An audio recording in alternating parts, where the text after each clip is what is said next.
दोस्तों हमारे पूरे यूनिवर्स में भिन्न भिन्न प्रकार के प्लैनेट्स पाए जाते हैं। कोई सबसे हॉटेस्ट है तो कोई सबसे कोल्डेस्ट है, कोई बिल्कुल भी हैबिटेबल नहीं है तो कोई बहुत ही ज्यादा अर्थ से भी बेटर हैबिटेबल है, कोई है जहाँ पे एलियंस या फिर कोई बहुत एडवांस्ड सिविलाइजेशन रहती है और कोई है जहाँ पे घंटा कोई भी नहीं रहता, लाइक माइक्रो ऑर्गेनिजम्स तक नहीं। तो दोस्तों आज की हमारी इस वीडियो में हम ऐसे ही उन 4 प्लैनेट्स के बारे में जानेंगे जिनकी कंडीशंस के बारे में जानकर आप एकदम चकाचौंध रह जाओ कि क्या सच में भाई हमारे यूनिवर्स में ऐसे प्लैनेट्स भी हैं, क्योंकि उनकी कंडीशंस इतनी ज्यादा खराब है। बट ध्यान देना दोस्तों, ये कोई साइंस फिक्शन की किताबों के प्लैनेट्स नहीं है, ये रियल प्लैनेट्स हैं जो कि रियलिटी में हमारे इस यूनिवर्स में एग्जिस्ट करते हैं। हाँ, वो बात अलग है कि इनमें से कुछ प्लैनेट्स हैं जो अर्थ से हजारों लाइट ईयर्स दूर हैं, तो कुछ हैं जो कि अर्थ से बस 15-20 लाइट ईयर्स दूर है। बट वो है जरूर प्लैनेट्स ही है, एकदम अर्थ की तरह, बट उनकी कंडीशंस बाप रे बाप।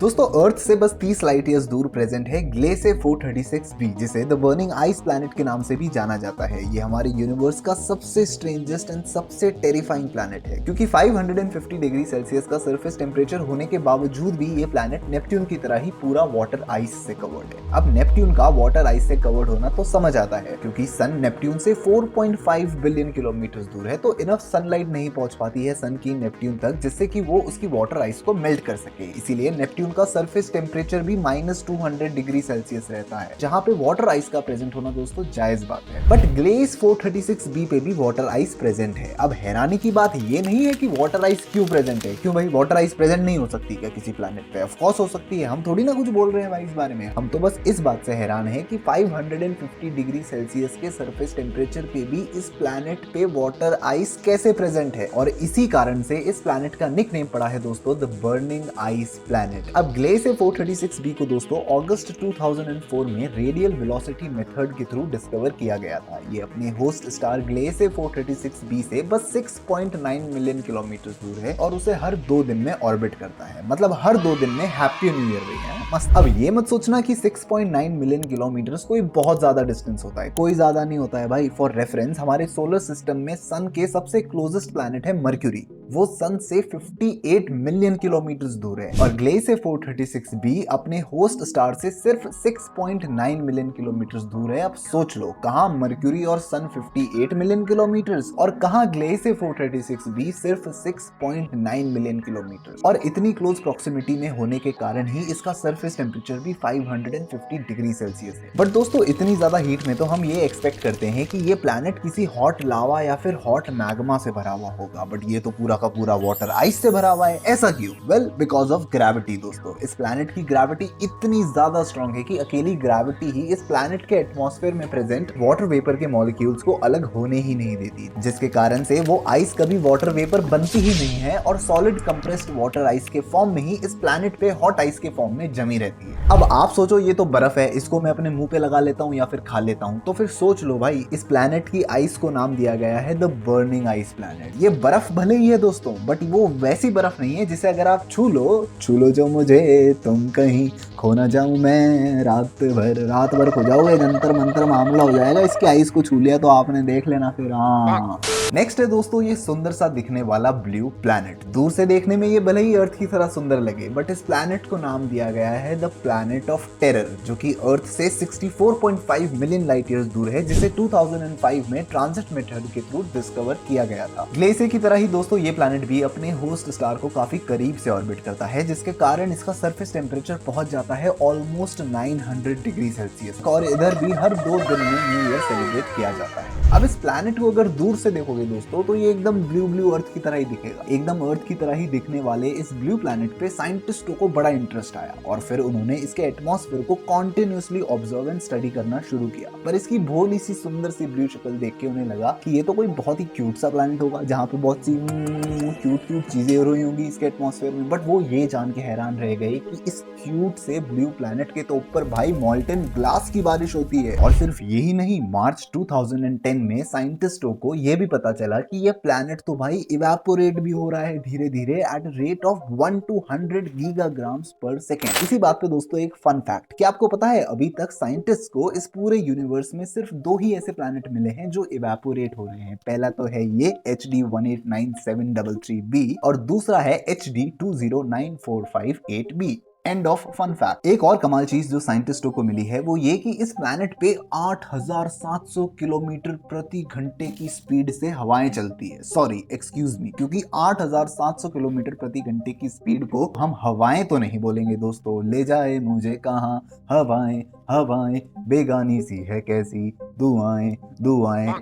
दोस्तों अर्थ पे जो हरिकेन्स आते हैं उनकी एवरेज स्पीड होती है 150 to 250 kilometres per hour and earth पे जो सबसे तेज विंड आज तक रिकॉर्ड की गई है वो है 1996 में a wind speed of 410 kilometres per hour. मतलब अर्थ पे हाईएस्ट रिकॉर्डेड विंड स्पीड है 410 किलोमीटर्स पर आवर और HD 1897333b पे एवरेज विंड स्पीड है दोस्तों 8700 किलोमीटर पर आवर। भाई साहब मतलब आप खुद ही सोच लो कि क्या ही हाल होता होगा उस प्लैनेट पे जब मॉल्टन ग्लास और सिलिकेट के पार्टिकल्स इस प्लैनेट के एटमॉस्फेयर में 8700 किलोमीटर की स्पीड से उड़ रहे हो। नेक्स्ट है दोस्तों अ कलेक्शन ऑफ प्लैनेट्स जिनको नाम दिया गया है ज़ॉम्बी प्लैनेट्स। अब देखो इस यूनिवर्स में जब भी किसी स्टार का फ्यूल खत्म होता है तो वो स्टार मर जाता है। फ्यूल खत्म होने पे उस स्टार का जो कोर होता है वो कोलैप्स कर जाता है और एक बहुत भयंकर सुपरनोवा एक्सप्लोजन होता है। सुपरनोवा एक्सप्लोजन के बाद पीछे रह जाता है तो बस उस स्टार का डेड कोर जिसे हम न्यूट्रॉन स्टार के नाम से जानते हैं। न्यूट्रॉन स्टार्स दोस्तों इस यूनिवर्स की सबसे स्ट्रॉन्गेस्ट और सबसे डेंसेस्ट चीज मानी जाती है जिनका डायामीटर भले ही सिर्फ 10 किलोमीटर का हो बट उनका मास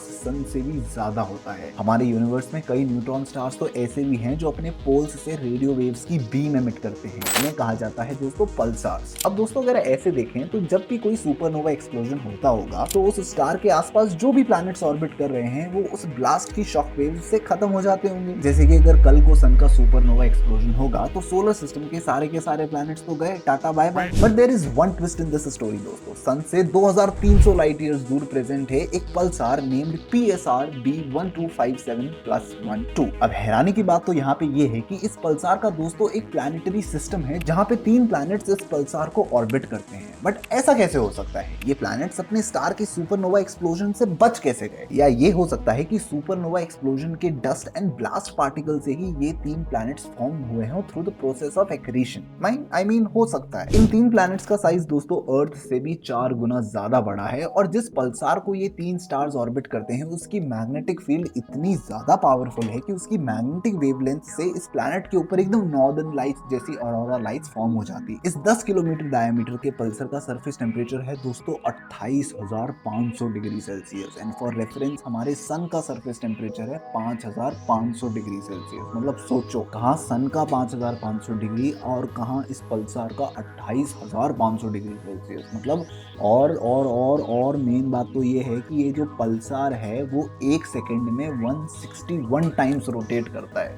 मतलब हमारे घर पे जो हमारी मम्मियाँ मिक्सी चलाती है, ब्लेंडर चलाती है, उसकी ब्लेड भी भाई 161 टाइम्स नहीं घूमती 1 सेकंड में। और ये पल्सार स्टार उस ब्लेड से भी तेज स्पीड पे घूमता है 1 सेकंड में 161 टाइम्स। मतलब सोच के देखो एक बार, अगर आप इन प्लैनेट्स पे होते तो आसमान में आपको अपने होस्ट स्टार से निकल रही एक तो लंबी लंबी रेडियो मैग्नेटिक वेव्स की बीम नजर आती और आपके घर में पाई जाने वाली मिक्सी से भी तेज आपका होस्ट स्टार रोटेट कर रहा होगा like 161 times in 1 second. Good, very fast. हाँ, अब जरूरी नहीं है कि हर प्लैनेट का एक होस्ट स्टार हो ही हो दोस्तों, क्योंकि हमारे यूनिवर्स में कई ऐसे प्लैनेट्स भी हैं जिनका कोई भी पेरेंट स्टार है ही नहीं। ये प्लैनेट्स अकेले में ही अपने हाल में हमारे इस अनंत ब्रह्मांड में भटकते रहते हैं जिनको नाम दिया गया है रोग प्लैनेट्स, ROGUE प्लैनेट्स। हमारा नेक्स्ट प्लैनेट दोस्तों है PSO J318.5-22 जो कि एक रोग प्लैनेट ही है। एक ऐसा प्लैनेट जहां बारिश होती है पिघले हुए आयरन की। ये प्लैनेट जुपिटर से 6 गुना ज्यादा बड़ा है और यूनिवर्स के अंधेरे में ही अकेला घूमता रहता है पिघले हुए आयरन की बारिश के साथ। मतलब है ना कितना माइंड बेंडिंग। और ये कोई इमेजिनेशन नहीं है दोस्तों, हमारे यूनिवर्स की ही रियलिटी है कि अर्थ से बस 80 लाइट ईयर्स दूर एक ऐसा प्लैनेट है जिसका कोई पेरेंट स्टार नहीं है और पिघला हुआ आयरन उसके आसमान से गिरता ही रहता है। सोच के देखो एक बार। और अगर आपको हमारे यूनिवर्स में मिलने वाले सबसे स्ट्रॉन्गेस्ट न्यूट्रॉन स्टार के बारे में जानना है तो लेफ्ट वाली वीडियो पे क्लिक करें। और अगर आपको ये वाली वीडियो देख के मजा आया हो या फिर इससे दोस्तों कुछ भी आपको वैल्यूएबल सीखने को मिला हो तो do not forget to like, comment and subscribe to the Curious Nihal and Asha. See you in the next one, till then bye bye.